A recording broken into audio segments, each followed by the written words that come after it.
জাকির, আপনি কি এবারে বলবেন ঈদের নামাজ আদায় করার ক্ষেত্রে সঠিক নিয়ম কানুন আসলে কোনটা, আর যদি একটা সংক্ষিপ্ত বর্ণনা দেন আমাদের পিস টিভির দর্শকদের জন্য যাতে তাদের উপকার হয়। আপনি যদি ঈদের নামাজ সম্পর্কে বলেন, মুসলিমরা বিভিন্ন নিয়মে এই নামাজ পড়ে, এটা নিয়ে মতভেদ আছে। তবে আপনি যদি এখানে বিশুদ্ধ উৎসের কথা বলেন, কোরআন এবং সহিহ হাদিস, সেখানে একটা কমন নিয়ম পাবেন। আর বিশুদ্ধ উৎস অনুযায়ী সহিহ হাদিস পড়লে তখন আপনি এটা জানতে পারবেন যে ঈদের নামাজের ব্যাপারে যদি বলতে হয়, হোক সেটা ঈদুল ফিতর বা ঈদুল আজহা, নামাজ পড়তে হবে 2 রাকাত। 2 রাকাত নামাজ, 2 ইউনিট নামাজ। একটা হাদিস আছে সুনান আল বাইহাক্কিতে, খণ্ড নম্বর 3, বুক অব জুমা সালা, হাদিস নাম্বার 5719। উমর রাদিয়াল্লাহু আনহু, আল্লাহ তার উপর সন্তুষ্ট হন, তিনি বলেছেন ভ্রমণকারীদের নামাজ 2 রাকাত, আদাহ নামাজ 2 রাকাত, তার মানে ঈদুল আজহা, আর জুমার নামাজ 2 রাকাত। এটাই হচ্ছে এই সব নামাজের পূর্ণ দৈর্ঘ্য, আর এই নির্দেশ দিয়েছেন আল্লাহর রাসূল। তার মানে ঈদের নামাজ হবে 2 রাকাত। 2 নম্বর পয়েন্ট, যে ঈদের নামাজের আগে আজান দেওয়া হয় না, ইকামতও দেওয়া হয় না। এই হাদিসটা আছে সহিহ মুসলিমে, খণ্ড নম্বর 2, বুক অব সালা, হাদিস নাম্বার 1929। জাবের ইবনে সামুরা বলেছেন যে তিনি নামাজ আদায় করেছেন আল্লাহ সুবহানাহু ওয়া তাআলার রাসূলের সাথে, 2টো ঈদেই একবার বা 2বারের বেশি পড়েছেন, সেখানে কোনো আজান বা ইকামত নেই। তার মানে ঈদের নামাজের সময় আজান দেওয়া হয় না, ইকামতও দেওয়া হয় না। এটা সাধারণ জামাতে নামাজ থেকে আলাদা।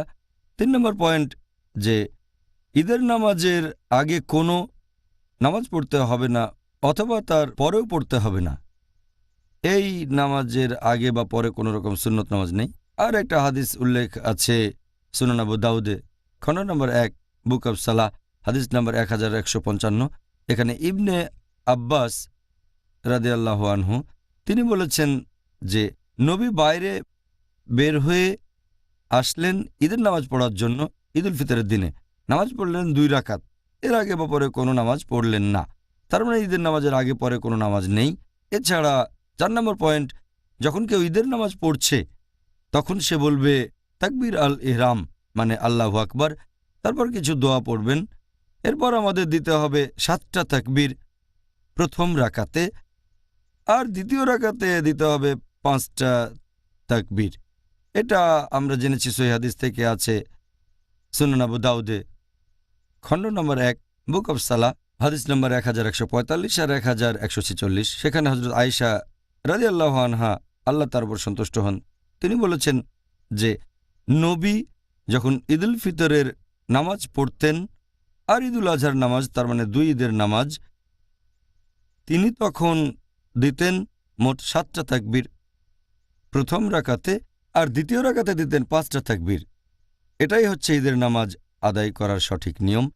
এরপরে ইমাম সাহেব তখন বলবেন আউযুবিল্লাহি মিনাশ শাইতানির রাজিম, বিসমিল্লাহির রহমানির রহিম, আমি শয়তান থেকে রক্ষার জন্য আল্লাহর আশ্রয় চাচ্ছি এবং দয়াময় পরম দয়ালু আল্লাহর নামে শুরু করছি। তারপর তিনি পড়বেন সূরা ফাতিহা, আর সূরা ফাতিহার পরে নামাজের প্রথম রাকাতে পড়তে পারেন সূরা কাফ অধ্যায় 50। এরপর দ্বিতীয় রাকাতে পড়তে পারেন সূরা কামার অধ্যায় নম্বর 54, অথবা প্রথম রাকাতে পড়তে পারেন সূরা আলা অধ্যায় নম্বর 87, আর দ্বিতীয় রাকাতে সূরা গাশিয়া অধ্যায় নম্বর 88। প্রথম আর দ্বিতীয় রাকাত এরকম হতে পারে, এটা সহিহ হাদিস দিয়ে প্রমাণিত। তবে এখানে আপনি যদি অন্য কোনো সূরা পড়েন অথবা কোরআনের কয়েকটা আয়াত, তাহলে নামাজ হবে। এগুলো সুপারিশ করা হয়েছে, এগুলো হলো সুন্নাহ, আমাদের নবী পড়েছেন। এছাড়াও ঈদের নামাজ শেষ হওয়ার পরে ইমাম তখন দেবেন খুতবা, ঈদের নামাজের খুতবা। এটা আছে সহিহ বুখারীতে, খণ্ড নম্বর 2, বুক অব 2 ঈদস, হাদিস নাম্বার 962। ইবনে আব্বাস রাদিয়াল্লাহু আনহু বলেছেন যে তিনি ঈদের নামাজ আদায় করেছেন আল্লাহ সুবহানাহু ওয়া তাআলার রাসূল মুহাম্মদ সাল্লাল্লাহু আলাইহি ওয়াসাল্লামের সাথে। আরও ছিলেন আবু বকর, উমর, উসমান, আল্লাহ সবার উপরে সন্তুষ্ট হন। আর তাদের সবাই ঈদের নামাজ আগে পড়েছেন, তারপর খুতবা দেওয়া হয়েছে। এনারা প্রত্যেকেই খুতবা দিয়েছেন ঈদের নামাজ আদায় করার পরে। আরও একটা হাদিস আছে সুন্নান আবু দাউদে, খণ্ড নম্বর 1, বুক অব সালা, হাদিস নম্বর 1151। নবী মোহাম্মদ সাল্লাল্লাহু আলাইহি সাল্লাম ঈদের নামাজের শেষে আর খুতবা শুরু করার আগে ঈদের নামাজে তিনি বলেছেন, তোমরা যারা এই খুতবা শুনতে চাও তারা ইচ্ছে করলে বসে শুনতে পারো, আর যদি তোমরা যেতে চাও তাহলে চলে যেতে পারো। এটা খুব গুরুত্বপূর্ণ পয়েন্ট। বেশিরভাগ সময় আপনারা দেখবেন ঈদের নামাজে খুতবার সময় বেশিরভাগ ইমাম বলেন আপনারা উঠবেন না, এটা ঠিক না। তারা লোকজনকে চলে যেতে বাধা দেন, এতে গুনাহ হবে, আর এরকম অনেক কথাই বলেন। এ সময় ওঠা তো হারাম।